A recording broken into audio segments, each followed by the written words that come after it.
नमस्कार दोस्तों, आज की इस वीडियो में मैं बात करूंगा उन सभी लोगों के बारे में जिनको वेरिकोसील की प्रॉब्लम है और जो अलग अलग प्रोफेशन में है। उन्हें क्या करना चाहिए, किस चीज़ का ध्यान रखना चाहिए अगर उनको वेरिकोसील है। चाहे आप आर्मी में हैं, आप पुलिस में हैं, आप टीचर हैं, आप कोई मजदूर हैं, आप वर्कर हैं, आप किसी कंपनी में वर्क करते हैं, आप कोई एम्प्लॉय हैं। आज मैं सबके लिए कुछ ऐसे पॉइंट्स बताने वाला हूं जिससे आपके वेरिकोसील की बढ़ती हुई समस्या में आपको आराम देखने को मिलेगा।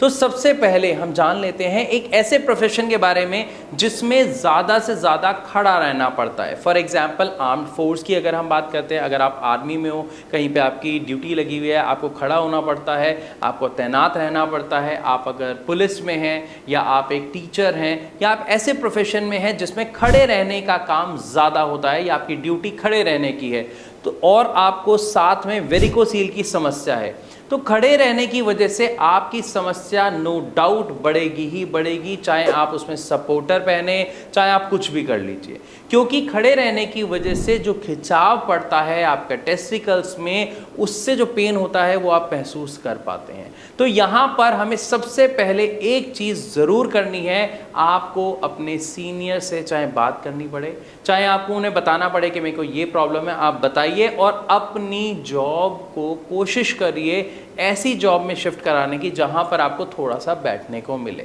मैं नहीं कह रहा पूरे दिन बैठना है, लेकिन थोड़ी देर बैठने को मिले, थोड़ी देर आराम मिले, थोड़े थोड़े इंटरवल में। फॉर एग्जांपल अगर आप आधे 1 घंटे से खड़े हैं तो अगले 10, 15, 20 मिनट आपको बैठने के लिए मिल जाए, ताकि जो लगातार खिंचाव आपकी बॉडी पर पड़ रहा है, आपके टेस्टिकल, आपके पेल्विक एरिया पर पड़ रहा है, वहां पर आपको रिलीफ मिल सके। फर्स्ट थिंग आपको समझ आई। लेकिन अगर आपको लगता है कि नहीं, हमारे पास ये भी ऑप्शन नहीं है, पॉसिबल नहीं है, हमें तो खड़ा ही होना पड़ेगा और आपको वेरिकोसील की समस्या भी है, तो आपको क्या करना है? आपको 2 चीज़ें ध्यान रखनी है। सबसे पहली चीज़, एक ऐसा ट्रीटमेंट जिसका कोई साइड इफेक्ट नहीं हो। आपको एक ऐसा ट्रीटमेंट लेना है। वो क्या है उसके बारे में डिटेल में बाद में बात करेंगे। सबसे पहले बात करते हैं इसके साथ और क्या करना है। आपको सपोर्टर कैरी करना है, यानी आपको अंडरवियर की जगह सपोर्टर पहनना है। सपोर्टर की वजह से क्या होगा, जो आपके टेस्टिकल्स की पोजीशन है वो हैंगिंग नहीं होगी, वो टाइट हो जाएगी, जिसकी वजह से आपको जो समस्या आ रही है, जो खिंचाव आ रहा है, वहाँ पे आपको आराम मिलेगा। लेकिन ध्यान रहे, जब मौसम गर्मियों का होता है तो इचिंग प्रॉब्लम होने की समस्या बढ़ जाती है। तो कोशिश करें कि आप जब खड़े हुए हैं तो उसमें बीच में से थोड़ा सा टाइम निकाल के बैठ जाइए या कहीं पे आराम कर लें, फिर दोबारा खड़े हो जाइए। कोशिश ये ज़रूर करें।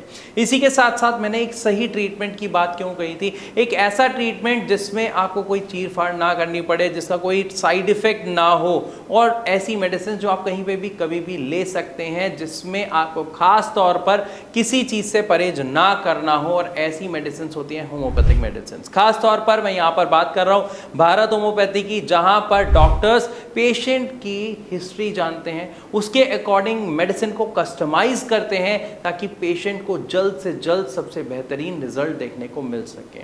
और होम्योपैथिक मेडिसिन आपके स्लाइवा के साथ मिलकर डायरेक्ट आपके रूट कॉज पर काम करती है, इसलिए इसका एक्शन भी बहुत जल्दी शुरू हो जाता है। इसी के बाद हम बात करते हैं ऐसे लोगों की जो ऑफिस में हैं, जो वर्किंग है, जो एम्प्लॉयज़ हैं, जिनका ज़्यादातर काम चेयर पर बैठ के करने का होता है, कंप्यूटर पे, लैपटॉप पे बट बैठे रहने का।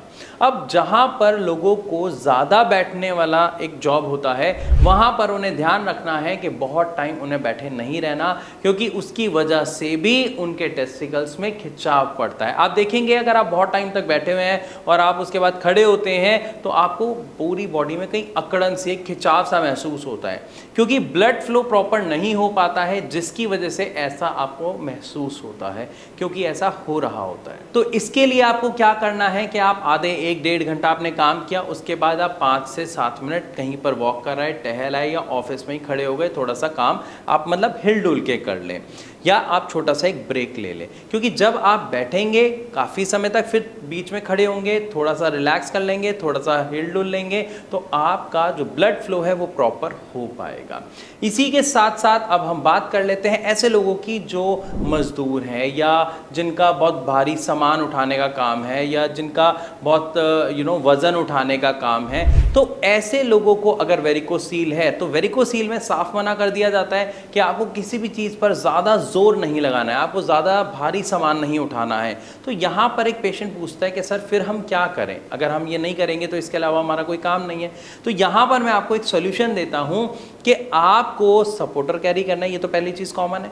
लेकिन इसी के साथ साथ मान लेते हैं आप एक बार में 10 किलो का वजन उठा रहे हैं, तो आप कोशिश करें कि उस 10 किलो की जगह आप 4 किलो उठाएं, या 5 किलो करके 2 बार उठाएं। इवन कोशिश करें कि आप 3-3 किलो करके आप 3 बार में उठाएं, यानी उस भारी वेट को कम कर दीजिए। उस कम करने की वजह से क्या होगा, जो प्रेशर आपकी बॉडी पर पड़ रहा है, जिसकी वजह से आपके टेस्टिकल्स पर प्रेशर आ रहा है, वो प्रेशर बहुत कम हो जाएगा। और प्रेशर कम होने की वजह से आपकी समस्या बढ़ने के जो चांसेस थे वो चांसेस काफ़ी कम हो जाएंगे। तो मैं आशा करता हूँ इस पूरी वीडियो के माध्यम से आप सबको समझ आया होगा कि अगर आप किसी भी प्रोफेशन में हैं और आपको वेरिकोसील है तो आप उससे किस तरीके से निजात पा सकते हैं। लेकिन एक बात का ध्यान रहे कि यहाँ पर मैंने आपको सिर्फ तरीके बताए हैं। अगर आप एक सही ट्रीटमेंट नहीं लेते हैं तो बिना ट्रीटमेंट के आप तरीकों से कुछ दिन तक सर्वाइव कर सकते हैं, टैकल कर सकते हैं प्रॉब्लम को, लेकिन आप इसे जड़ से ख़त्म नहीं कर सकते हैं। जड़ से ख़त्म करने के लिए आपको एक सही ट्रीटमेंट की ज़रूरत 100% पड़ेगी। अधिक जानकारी के लिए आप नीचे दिए गए नंबर पर कॉल करके भारत होम्योपैथी के डॉक्टर से डिस्कस कर सकते हैं, अपनी समस्या उन्हें बता सकते हैं, उसका समाधान उनसे जान सकते हैं। वीडियो अच्छी लगी तो लाइक करें, ऐसी और वीडियोज़ के लिए हमारे चैनल को सब्सक्राइब करना बिल्कुल ना भूलें। Thank you.